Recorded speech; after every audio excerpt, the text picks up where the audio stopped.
Hello everybody, my name is Dusk and welcome to another episode of Talon's Guide. In this episode we're going to go over the first 10 abilities, or the first 10 abilities and the first 10 levels of the Witch Doctor. And so Witch Doctor is kind of like a necromancer here that's got a little bit of elemental attacks, and he's a pretty fun hero to play, so here we go. Alright guys, at level 1, the Witch Doctor gets its first primary ability. It's called Poison Dart, and it costs 10 mana, and what it does, it shoots out a deadly poison dart that does 100% weapon damage as poison, and then an additional 40% weapon damage as poison over time. So you're going to get your initial 100% weapon damage as poison, and then a little bit of a damage over time effect. It's you're going to get this at level 1, so it's a really nice range attack that you're probably going to use for a long time. At level 2, the Witch Doctor gets Grasp of the Dead. Grasp of the Dead is your secondary, goes into your secondary slot. It costs 122 mana with an 8-second cooldown. And what it does is it targets an area, and then out of that area, hands come out. It's a really cool looking effect, but what it actually does is it slows their movement by 60%, and it deals 20% weapon damage as physical for 8 seconds. So basically, it's going to be a really small damage over time effect, or dot. And what you're mainly going to use it for is a snare that'll keep enemies in place so you can do damage with it, and your zombie dogs can do damage with it. At level 3, the Witch Doctor gets another primary ability called Corpse Spider, and this costs 5 mana, and what it does is it throws a jar with 4 spiders that go and attack nearby enemies for 16% weapon damage as physical before dying. And so they're not actually summoned, so they don't actually take health, which just means that it's just a cool little effect that basically what it does is just throws out spiders that do damage over time before they die. And so it's a really neat skill, but otherwise it's really not that I don't really like it compared to Poison Dart because it does damage over time, whereas Poison Dart does the majority of its damage as an upfront attack, so it'll help you clear faster. At level 4, the Witch Doctor gets Summon Zombie Dogs, and Zombie Dogs cost 49 mana with a 60-second cooldown, and it's going to be your first defensive ability. And these Zombie Dogs, you get 3 at a time, and basically each dog deals 9% of your weapon damage as physical per hit. And so it's really important to note that 60-second cooldown is really going to limit how much you can spam this ability.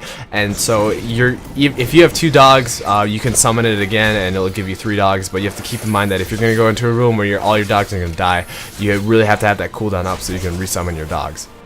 At level 5, the Witch Doctor gets Fire Bats. Fire Bats are a really nice AoE ability that does a lot of damage. It costs 122 mana, and it's going to be in your secondary slot, and what it does is it burns your enemies in front of you, so it's kind of like Inferno for 150% of your weapon damage as fire. And so this is going to be a massive amount of damage, and it's just going to destroy everything in front of you. The only drawback is that it does cost a lot of mana. I personally really like this ability.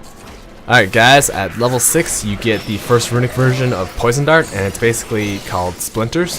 And what it does is instead of shooting 1 dart, it shoots 3 darts that do 60% weapon damage as poison each. And so these 3 darts, they don't shoot all at once, they shoot a little bit staggered at a time, but what it basically does is because it's 60% weapon damage as poison, and you get 3 of them, so it does 180% weapon damage compared to the original Poison Dart, which is 100 plus 40% over time. So this is obviously going to be a better upgrade, and I really like Poison Dart just because it lets me deal out the range damage. The Corpse Spiders I'm not really a fan of, and so you're going to want to take Splinters at level 6 as it's going to be a good source of mana free dot, or damage over range, I guess. Alright guys, at level 7, the Witch Doctor gets a runic version of the Grasp of the Dead. It's called Unbreakable Grasp, and the only difference is that the slow is increased to 80% and from 60%. So this is going to help you get a little bit more of a snare onto your opponents that are trying to get to you, and it's going to be really helpful if they're trying to rush you.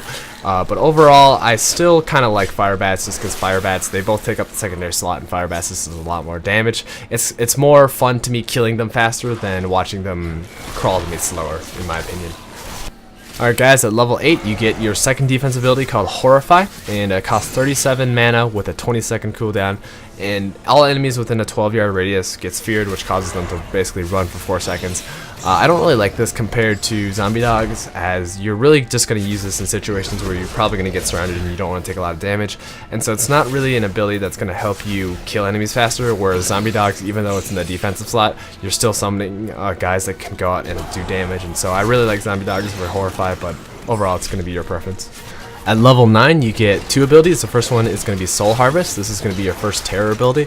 It costs 59 mana with a 15-second cooldown, and this effect lasts for 30 seconds, so just keep that in mind. But what it does is basically it feeds on the life force of 5 enemies within 16 yards, and you get 130 intelligence for each affected enemy. And so this intelligence is basically just going to help you increase your damage output, and because it lasts 30 seconds with a 15-second cooldown, it's really crucial to try to keep this up as much as possible, as it is going to increase your damage output, and this damage output is basically going to affect all your abilities, and you want to try to use it up to in big groups of enemies, basically when there's at least 5, so just you maximize the intelligence gain.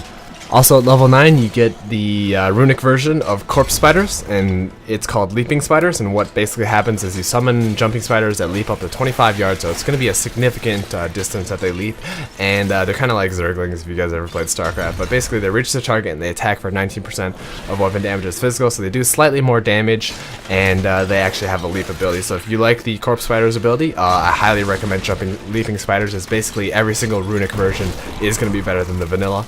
And so, yeah, leaping spiders. At level 10, the Witch Doctor gets one of 2 passives, and you guys can choose and maybe just test out which other you like better. I'm going to explain what they are right now. So the first one is Circle of Life, and basically when an enemy dies within 12 yards, there's a 5% chance that a zombie dog will automatically emerge. You can't really break past your limit of 3, and also items that increase your pickup range also increase this range, and so 12 yards really isn't that much, but then again Witch Doctor really doesn't have that much range to begin with, so it's alright. The other ability is called Jungle Fortitude, and basically what it does is it reduces all damage taken by you and your pets by 20%, and so if you do decide to go for the route of getting zombie dogs, I suggest getting Jungle Fortitude, just because you're going to benefit a lot from the 20% reduced damage for you and your pets. If you don't decide to go zombie dogs as your defensive, Circle of Life is really good, as you're basically just going to be able to get a lot of just random dogs coming up from the ground and helping you, and so it's going to help you in the long run with the tankiness, but otherwise they're both just forms of tankiness, and so you guys should just try them out and see which one you like better. Personally, I prefer Jungle Fortitude, as I do like to go run with zombie dogs. And so these are the first 10 abilities of the Witch Doctor. If you guys have any questions or comments, feel free to leave in the section below. Otherwise, my name is Dusk, and I'll see you guys later.